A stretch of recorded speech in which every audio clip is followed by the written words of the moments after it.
Hi guys, meron tayong bagong Amazfit watch ngayon at ito yung Amazfit Active Edge.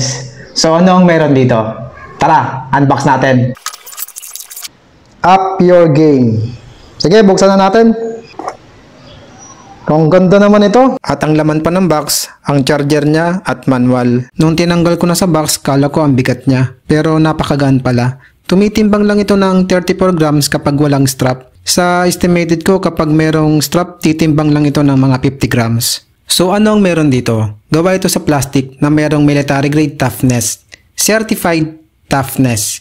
Kaya hindi ito basta-basta lang. Heart rate sensor with 2 LEDs. Ultra long battery life. 16 days typical use at 20 hours continuous GPS usage. 10 ATM water resistant. 130 plus sport modes. At alam nyo guys, pwede nyo itong maging gym body.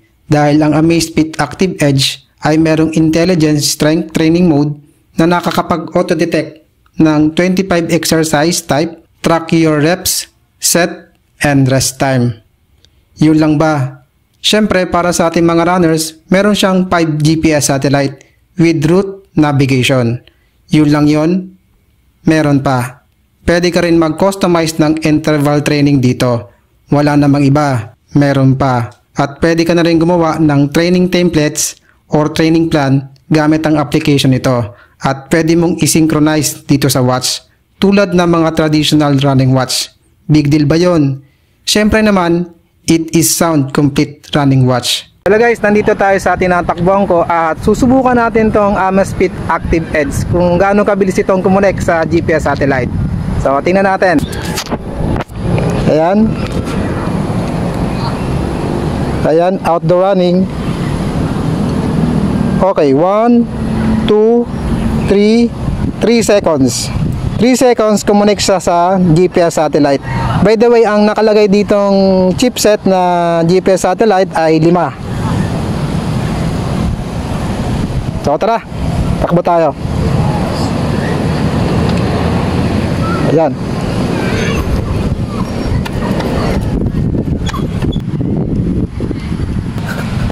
Mabilis yung response niya.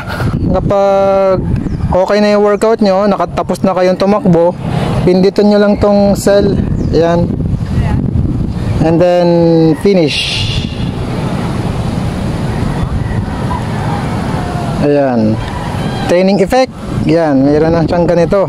At alam nyo guys, kapag ini-scroll ko siya, napaka-responsive ng UI niya. Walang glitch at hindi nagalag. Nga pala guys, ang display niya is TFT LCD na kahit na maaraw ay maliwanag pa rin siya. At hindi ako nagkaroon ng problema sa brightness niya. Kung gusto mo, ilalagay ko sa description ang link kung saan ka makakabili. Maraming salamat!